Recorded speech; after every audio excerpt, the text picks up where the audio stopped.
right now, though, Aaron, it's kind of insane. The just Shakespearean irony of the Pac-12 continues as it's the greatest Pac-12 team or year we've ever seen. I was reading Bill Connolly's S&P Plus stuff today.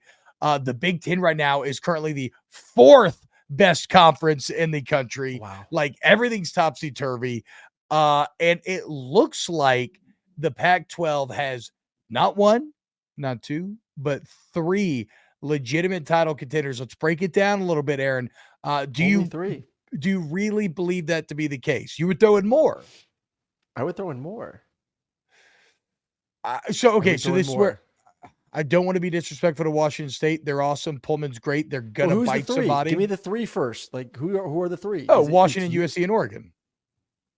So we're going to completely ignore the team that's won the conference for the past 2 years. And again, yes, like that. Yes, like that's a team to me that has proven that they are the standard in that conference. Back to back Pac-12 champion Utah.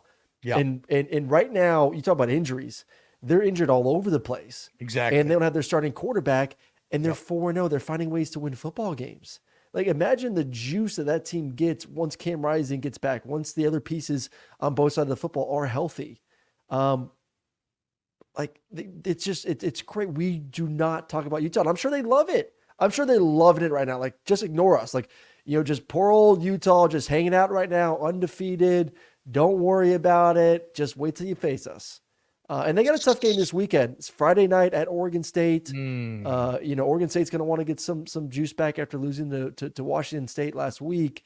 But I think this is going to be a true test because Florida, beginning of the year, Baylor not so much, Weber State not so much. I knew UCLA, with a freshman quarterback was going to struggle on the road versus that defense. You're facing a good team on the road this weekend. Like this is the worry time for me. If Cam Rising is not your quarterback this weekend but they find ways to win.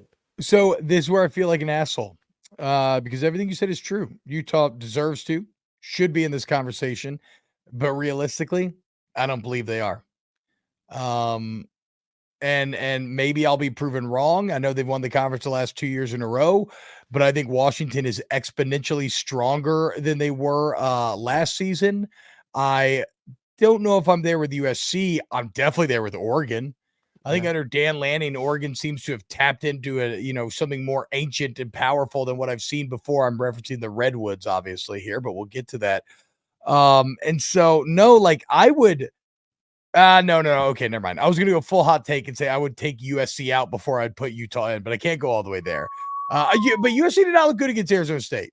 Like they were in a fight, and so. No, okay, but let me ask you, like, you really think Utah's a national title contender? Because that's what this question is. I know you don't. No. I agree. Like, do I think Utah can beat a Michigan, a Georgia, a Texas, Ohio State, a Florida State? I don't, but you know who can? A team with Michael Penix Jr. and three of the best receivers in the entire country. But the guys like Caleb Williams you have to get Bo Nix. At the end of the day, you still have to get through your conference. It goes to the matchups again. Like it's all about matchups.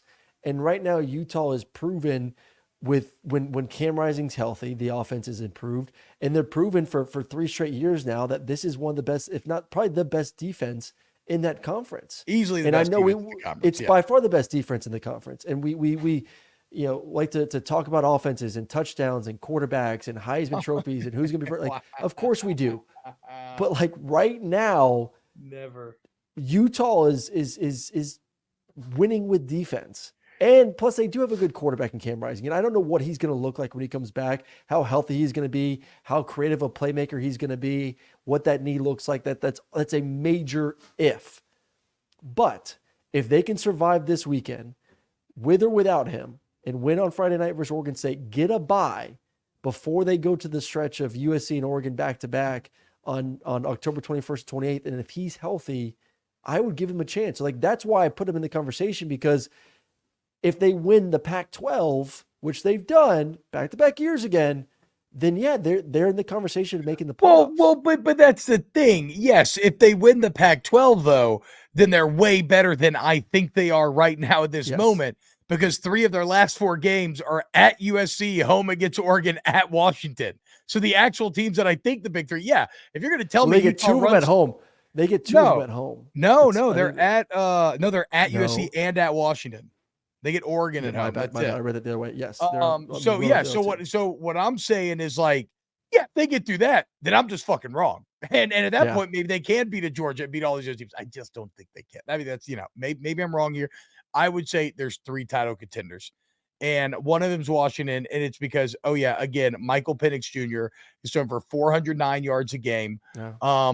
Washington hasn't played a great schedule, but they have done what they, but again, they haven't looked sloppy against any team. Like they're just coming out, beating the fuck out of them. They beat the fuck out of Boise, Tulsa, Michigan State, Cal last week. A little bit of defensive leakage there late. But look, you have Michael Penix Jr. right now, 12 yards per attempt, 75% completion, over 400 yards a game, 16 touchdowns. You have, if you look at the Pac-12 receiving leaders right now, 3 of the top 5 in terms of yards per game are from Washington. Odunze's at 130, Jalen Polk's at 106, McMillan's at 103. It's insane. It's video game type numbers. And we can keep saying that it's not sustainable, but I don't know. It looks kind of sustainable from where we're sitting when you look at what defense is going to stop them. But what's the difference in your mind between USC and Washington's defense, or just football team in general? Like I would still take USC's offense.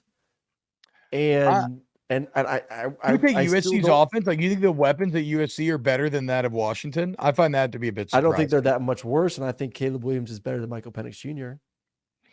Right now, Washington's defense allowing 17 points a game, USC's allowing 20. So, okay, to your point, that's pretty difference. Not that much difference there. Total defense, they're right even with each other. Like let's kick USC out, because I think that the problem is we talk so much about USC's defense because I think we put them on a pedestal of like, you have a Heisman Trophy winning quarterback. We know who your head coach is and the fact that he's made the playoffs at Oklahoma, but the defense is what's always been holding you back. But you have great offense. I think the same thing can be said for Washington. Like you do have an elite offense, but this defense hasn't really been tested. They've numbers wise are kind of right on same playing field right now as the Trojans. They are. Like I would still I'm not taking USC out if you're keeping Washington in the conversation. I'm more confident that USC is a title contender because of Caleb than I am of Washington. And I think USC has better talent overall on defense. So, it isn't necessarily proven yet. But that works both ways. If the defenses are similar, why aren't the quarterbacks similar? They're both the 2 best quarterbacks in the country right now. Like their numbers are not that much different. Caleb's a little less volume, a little more hyper efficient. Who would you take right now in a big time game?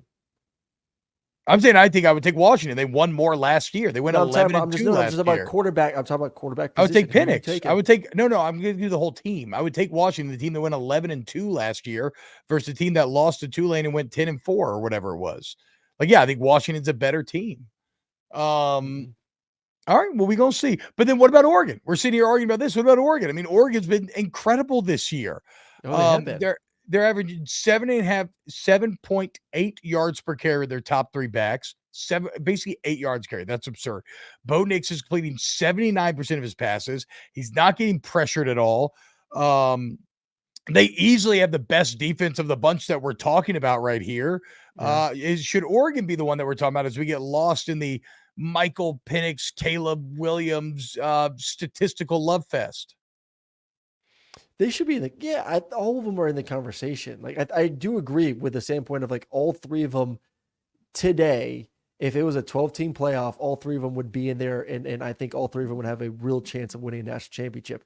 It just goes back to the problem of they all play each other, and it's hard to fathom that someone's going to survive that undefeated or maybe even one loss. Because guess what? Even if you go 11-1, you're probably gonna have to play one of those teams again in the Pac-12 championship and have to beat them again in the Pac-12 championship game.